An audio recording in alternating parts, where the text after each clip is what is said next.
नमस्कार. अंमलबजावणी संचालनालय म्हणजेच ईडी हे फारच गमतीशीर प्रकरण झालं आहे. दिल्ली इथे बांधण्यात आलेल्या भव्य महाराष्ट्र सदनाच्या बांधकामामध्ये भ्रष्टाचार झाल्याचा आरोप करीत या ईडीने छगन भुजबळ आणि त्यांचे पुतणे समीर भुजबळ यांच्यावरती न्यायालयामध्ये तक्रार दाखल केली होती, आरोपपत्र दाखल केलं होतं. भुजबळ काका पुतणे तेव्हा राष्ट्रवादीमध्ये होते. केस सुरू होती. काल या केसची ईडीच्या विशेष न्यायालयामध्ये सुनावणी होती. पण आता छगन भुजबळ भाजपसोबत राज्याच्या सत्तेमध्ये सहभागी झालेत, त्यामुळे सगळी गणितं बदलली ना. कालच्या सुनावणीमध्ये न्यायाधीशांनी ईडीच्या वकिलांना कामकाज सुरू करायला सांगितलं, तर त्या वकिलांनी कोर्टाला काय सांगावं बरं? काय अंदाज आहे तुमचा? ईडीचे वकील म्हणाले की ही भुजबळांवरची केस काय आहे तेच मला आता आठवत नाही, या केसची फाईलच सापडत नाही. ईडीच्या वकिलांचं ते म्हणणं ऐकून न्यायाधीश महोदयांनी कपाळाला हात लावला. हा असा सगळा कारभार सुरू आहे ईडीचा.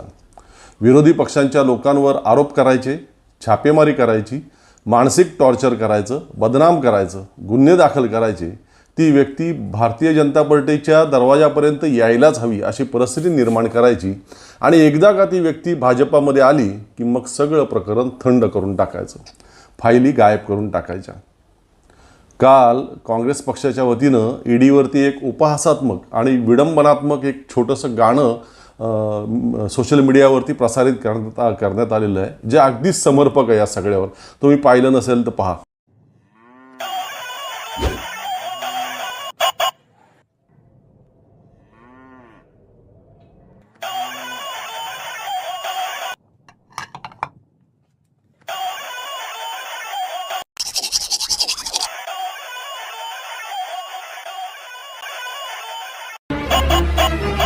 मित्रों, आज रेड मारना है छत्तीसगढ़ में।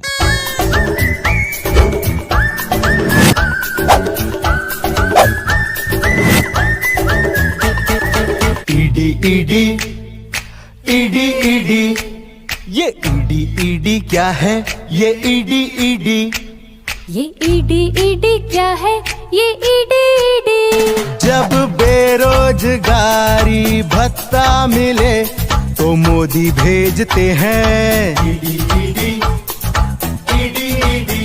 जब भूमिहीनों को पैसा मिले तो भेजते हैं मोदी ईडी ईडी, अरे ईडी ईडी। जब सस्ती मिले दवाइयाँ और गोबर से पैसा बन जाए तो भेजते हैं Modi ED ED ED ED. ED का मतलब बीजेपी, अरे मोदी जी, अडानी जी। ईडी का मतलब बीजेपी, अरे मोदी जी, अडानी जी। ईडीचा गैरवापर करून भाजपनं मागील काही वर्षांमध्ये देशभरात विरोधकांकडे असलेली एकूण 8 राज्य सरकारं अस्थिर केली किंवा बदलली, पाडली आणि आपल्या ताब्यामध्ये घेतली. त्यापैकी महाराष्ट्रात जे घडलं ते आपण सगळ्यांनीच पाहिलं. ईडीचा फार मोठा हात उद्धव ठाकरेंचं सरकार पाडण्यामध्ये राहिलेला आहे. एकनाथ शिंदेंसोबत गेलेल्या अनेक आमदार खासदारांना आधी ईडीच्या नोटिसा बजावण्यात आल्या होत्या. काहींवर छापे टाकण्यात आले होते, तर काहींवर आरोपपत्र दाखल करण्यात आलं होतं. साहजिकच जेलमध्ये जाण्यापेक्षा भारतीय जनता पार्टीला साथ देण्यामध्ये त्या मंडळींनी स्वतःचं हित शोधलं आणि उद्धव ठाकरेंना दगा दिला. प्रताप सरनाईक हे शिवसेनेचे आक्रमक आमदार होते. अर्नब गोस्वामी, कंगना राणावत यांच्यासारख्या भाजपच्या पाळीव पोपटांविरुद्ध त्यांनी आक्रमक धोरण घेतलेलं होतं. ईडीने लगेच त्यांच्याभोवती कारवाईचं जाळं रचलं आणि त्यांना नामोहरम करून टाकलं. भारतीय जनता पार्टीमध्ये जाण्याशिवाय किंवा भाजपला साथ देण्याशिवाय आता अन्य पर्याय नाही हे त्यांनी जाहीरपणे सांगितलं. हा खरं तर त्यांचा प्रामाणिकपणा मानायला हवा. त्यातून ईडीचा राजकीय वापर स्पष्टपणे सगळ्यांसमोर आला. यथावकाश ते एकनाथ शिंदेंसोबत भाजपच्या साथीला गेले आणि आता ईडीने त्यांच्या भोवतीचा कारवाईचा फास काढून टाकल्याचं आपण सगळ्यांनीच वाचलं, ऐकलं, पाहिलं. भाजपमध्ये गेल्यामुळे आता रात्री शांत झोप लागते हे हर्षवर्धन पाटील यांचं वक्तव्य तर तुफान गाजलं. आपण सगळ्यांनीच ते पाहिलं आणि ऐकलं असेल अनेकदा. खासदार भावना गवळी यांच्या महिला उत्कर्ष प्रतिष्ठान ट्रस्टमध्ये कोट्यावधी रुपयांचा भ्रष्टाचार झाल्याचा आरोप करून ईडीने त्यांच्याविरुद्ध कारवाई सुरू केली होती. पण पुढे त्या एकनाथ शिंदे यांच्या गटात म्हणजे भाजपची साथ देण्यासाठी गेल्या वर्षी पंतप्रधान नरेंद्र मोदी यांना जाऊन त्यांनी रक्षाबंधनाच्या दिवशी राखी बांधली आणि त्यानंतर आता ईडीने त्यांच्या विरोधात तेव्हापासून कोणतीही कारवाई केलेली आपण पाहिलेली नाही. अर्जुन खोतकर यांनी साखर कारखाना आणि अन्य काही संस्थांच्या माध्यमातून 100 करोड रुपयांचा मोठा घोटाळा केल्याचा आरोप करून ईडीने त्यांच्या घरावर कार्यालयावर छापे टाकले. पुढील कारवाई सुरू केली होती, पण तेही उद्धव ठाकरेंची साथ सोडून भारतीय जनता पार्टीला साथ द्यायला पोहोचले आणि त्यानंतर ईडीलाही त्यांच्यावरील कारवाई पुढे नेण्यासाठी अजिबात वेळ मिळालेला नाही आणि तो पुढेही मिळणार नाही, आपल्या सगळ्यांनाच माहिती आहे. अजितदादा पवार यांच्या तर सगळ्या कुटुंबियांपर्यंत ईडीचे लोक पोहोचले होते. अगदी त्यांच्या अनेक वर्षांपूर्वी विवाह झालेल्या विवाहित बहिणींच्या घरी जाऊन ईडीच्या लोकांनी ठाण मांडून त्या सगळ्यांना टॉर्चर केलं होतं. साखर कारखाने आणि अन्य काय काय प्रकरणं उकरून काढली होती. आता ते आपल्या काकांना सोडून फडणवीसांना साथ द्यायला येताच ईडीने कोर्टातील आरोपपत्रामधून अजितदादांचं नावच अदृश्य करून टाकलं आहे. म्हणजे पहा किती मोठी जादू आहे ईडीकडे. हसन मुश्रीफांविरोधात ईडीनं काय काय प्रकार केले, कोल्हापूरपासून ते पुणे मुंबईपर्यंत छापेमारी आणि काय काय. आणि आता तेच हसन मुश्रीफ भारतीय जनता पार्टीला साथ द्यायला पोहोचले तर ईडीचे वकील कोर्टात त्यांचं प्रकरणच पुढे न्यायला इच्छुक नाहीत. सारखा कोर्टाकडून वेळ वाढवून मागतायत. ईडीची ही सगळी गोलमाल आपण सगळेच पाहतोय ना. दिलीप वळसे पाटील सेम प्रकरण, नारायण राणे, कृपाशंकर सिंह, संजय पाटील, विजयकुमार गावित, बबनराव पाचपुते, प्रवीण दरेकर, विजयसिंह मोहिते पाटील, यशवंत जाधव, यामिनी जाधव. महाराष्ट्रातील असे 21 राजकीय नेते पुढारी आहेत की ज्यांच्यावर ईडीने कारवाई सुरू केली आणि मग ते भारतीय जनता पार्टीच्या साथीला पोहोचल्यावर ईडीने ती कारवाई थांबवली, संथ केली किंवा गुंडाळूनच टाकली. या प्रत्येकावर ईडीने काय काय आरोप केले होते आणि मग ते भाजपच्या मदतीला पोहोचल्यावर कशी ईडीने शेपूट घातली ते सगळं वेगवेगळ्या वेळी वर्तमानपत्रांमध्ये आलेलं आहे आणि त्या सगळ्याच्या कटिंग उपलब्ध आहेत. स्वायत्त म्हणवल्या जाणाऱ्या या संस्थेचा हा काय सगळा नालायकपणा चालला आहे. ज्या राजकीय नेत्यांनी भाजपसमोर मान झुकवण्यास आणि त्यांना साथ देण्यास नकार दिला त्या संजय राऊत, अनिल देशमुख, नवाब मलिक आदी राजकीय नेत्यांना ईडीने पोलीस कोठडी आणि तुरुंगामध्ये डांबलं गैर आणि बेकायदेशीरपणे. हे मी नाही तर विशेष ईडी न्यायालयानेच संजय राऊत यांची सुटका करताना म्हटलेलं आहे. फार तर एखादं साधं दिवाणी प्रकरण होऊ शकेल अशी बाब ईडीने फुगवून मोठी आणि गंभीर करण्याचा प्रयत्न केला. गंभीर आणि मोठी आहे असं दाखवण्याचा प्रयत्न केला. अटक करण्याची गरज नसतानाही अटक केली असे गंभीर ताशेरे कोर्टाने ईडीवरती त्यावेळी ओढले. अनिल देशमुखांनी गृहमंत्री असताना 100 कोटींचा घोटाळा केला किंवा आपल्या अधिकाराचा गैरवापर करून त्यांनी इतके करोडो रुपये जमवले असा आरोप झाला. त्यांना अटक करून त्रास देण्यात आला प्रचंड. प्रत्यक्षात ईडीने आरोपपत्र दाखल केलं तेव्हा त्यातून काय समोर आलं तर अवघं 1 कोटी आणि काही लाख रुपयांच्या घोटाळ्याचा आरोप ईडीने त्यांच्यावर ठेवला आहे. कुठे 100 कोटी आणि कुठे 1 कोटी. लोकसत्तामध्ये मागे ईडीच्या विशेष न्यायालयाच्या न्यायाधीशांच्या एका वक्तव्याच्या आधारे एक लेख प्रकाशित झाला होता, आहे माझ्याकडे. आणि त्यात त्या न्यायाधीशांनीच स्पष्टपणे म्हटलं होतं की ईडीला केवळ आरोप करण्यामध्ये इंटरेस्ट असतो, परंतु ते आरोप सिद्ध करण्यामध्ये मात्र ईडीला काडीचाही रस नसतो. मागील काही वर्षांमध्ये जवळपास 6000 प्रकरणं ईडीने कोर्टात दाखल केलेली आहेत, परंतु त्यापैकी केवळ 992 प्रकरणांमध्ये आरोपपत्र दाखल झालं आहे आणि त्यातही गुन्हे सिद्ध होऊन आरोपींना शिक्षा होण्याचं प्रमाण केवळ 0.5% इतकं कमी, म्हणजे नगण्य आहे. यातूनच ईडीची वादग्रस्त कार्यपद्धती आपल्या सगळ्यांसमोर येते.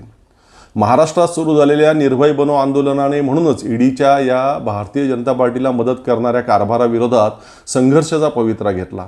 आपल्या अभिव्यक्तीला दिलेल्या एका मुलाखतीत सुप्रसिद्ध कायदेतज्ञ आणि निर्भय बनो आंदोलनातील एक मुख्य घटक असलेले ॲडव्होकेट आसिम सरोदे याबाबत म्हणाले होते, आता ज्या सूत्रबद्ध पद्धतीने या सगळ्या चौकशी यंत्रणांचा वापर राजकारणासाठी आणि आपल्या राजकीय फायद्यांसाठी करण्यात येतो, सरकार उलथून टाकण्यासाठी ईडी आणि CBI आणि सगळ्या ITच्या चौकशी यंत्रणांचा, पोलिसांचा वापर होतो, तेवढा नियोजनबद्ध वापर यापूर्वी भारताने कधी पाहिला नाही. आणि म्हणून मग आम्हाला असं वाटते की मी स्वतः ईडीच्या काही अधिकाऱ्यांना भेटलेलो आहे काही केसेसच्या निमित्ताने. तेव्हा त्यांनी मला सांगितलं की आमच्यावर दबाव आहे, आम्हाला यादी येते, आम्हाला सांगण्यात येते की या माणसाला इतक्या दिवसामध्ये तुम्हाला दाबायचं आहे, याच्यावर दबाव आणायचा आहे. आणि त्यातून त्यांचं राजकारण पुढे जर जात असेल तर ईडीच्या अधिकाऱ्यांनी सुद्धा निर्भय होण्याची गरज आहे. आणि म्हणून मग डॉक्टर विश्वंभर चौधरी आमचे सहकारी आहेत, त्यांनी कल्पना पुढे आणली की आपण ईडीच्याच तिथे एक आंदोलन किंवा चळवळ करायची का सामान्य नागरिकांनी? आणि आपण त्यांना सांगू की हे 21 नावं आहेत, यांच्याबद्दलचे सगळे अहवाल तुम्हीच तयार केलेले आणि वेळोवेळी प्रसिद्ध केलेल्या बातम्या आहेत, यांच्यावर तुम्ही कारवाई करा आणि तुम्हीसुद्धा निर्भय व्हा. तर समांतर पद्धतीने समान पद्धतीने सगळ्यांवर कारवाई झाली पाहिजे आणि भ्रष्टाचाराबद्दल आम्ही आहोत, यंत्रणा आहे, हे कुठेतरी लोकशाहीमध्ये दिसलं पाहिजे. हा सुद्धा एक महत्त्वाचा भाग आहे. यानंतर मुंबई पोलीस आणि प्रशासनाकडे ईडीच्या कार्यालयावरती मोर्चा नेण्यासाठी परवानगी मागणारा अर्ज निर्भय बनोच्या वतीनं सादर करण्यात आला. त्या मोर्चात सहभागी होणारे निर्भय बनोचे कार्यकर्ते आणि जागरूक नागरिक अगदी शांतपणे हा मोर्चा काढतील. ज्या राजकीय नेत्यांवरती ईडीने कारवाई सुरू केली होती त्यांचे फोटो फक्त या लोकांच्या हाती असतील आणि त्यांच्यावरची कारवाई ईडीने आता का थांबवली हा प्रश्न त्यावर असेल, असं त्या अर्जामध्ये निर्भय बनोच्या वतीनं स्पष्ट करण्यात आलं होतं. पण गंमत पहा, पोलीस प्रशासनाला या जागरूक नागरिकांच्या मोर्चामुळे वातावरण दूषित होईल असं वाटलं, तणाव निर्माण होईल शहरात असं वाटलं आणि त्यांनी या मोर्चाला परवानगी नाकारली. परवानगी नाकारूनही मोर्चा काढण्याचा प्रयत्न केल्यास कारवाई करण्याचा इशारा दिला. म्हणजे पहा, ह्या सगळ्या संस्था कशा एकमेकांचं हित सांभाळतात आणि यांचं कसं साटलोटं असतं. छगन भुजबळांच्या केसच्या अनुषंगानं कोर्टात जो काही फाईल सापडत नसल्याचा गमतीशीर प्रकार ईडीने काल केला, त्याबाबतचं वृत्त वाचताना ईडीच्या या मागच्या सगळ्याच गमती आठवल्या आणि त्या एकत्रितपणे तुमच्यासमोर मांडाव्यात असं वाटलं, म्हणून आजचा हा एपिसोड केला. खेळ मांडला या भारतीय जनता पार्टीने सगळ्यात स्वायत्त संस्थांचा आणि एकूणच सगळ्या देशाचा. संवेदनाहीन आणि भ्रष्ट लोक आहे ते.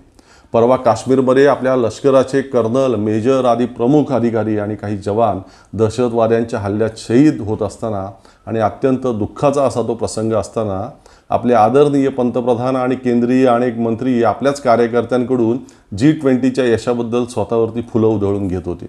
ते दृश्य पाहताना माझ्यासारख्या लक्षावधी नागरिकांच्या एका डोळ्यामध्ये आपल्या सैन्याच्या शहादतीबद्दल अश्रू होते, तर दुसऱ्या डोळ्यामध्ये मोदींवरील त्या फुलांच्या वर्षावाबद्दल संताप होता. 2 दिवस उशिरा तो समारंभ केला असता तर काही बिघडलं असतं का? पण नाही. अतिशय संवेदनाहीन अशी ही सगळी माणसं आहेत. पुलवामा घडत असताना तिथेही आपले 40हून अधिक जवान शहीद होत असताना पंतप्रधान असेच डिस्कवरीसाठी त्या जंगलामध्ये त्या बेअर ग्रिल्ससोबत शूटिंग करत राहिले. ती संतापजनक आणि दुःखदायी आठवण काल या निमित्तानं पुन्हा जागी झाली. बोलावं तेवढं कमीच आहे. या लोकांच्या हातातून देश लवकरात लवकर मुक्त करणं याशिवाय आता कोणताही पर्याय शिल्लक नाही. असो, इथेच थांबू आज. आपला नेहमीचा प्रश्न शेवटचा, चॅनल आपलं सबस्क्राईब केलं का? नसेल केलं तर प्लीज आता लगेचच करा. एपिसोड आवडत असतील तर आपल्या ग्रुप्समध्ये, आप्तेष्टांमध्ये, मित्रपरिवारामध्ये शेअर करा. इथेच थांबतो. पुन्हा भेटू लवकरच आणखी एका नवीन विषयासह. तोपर्यंत धन्यवाद.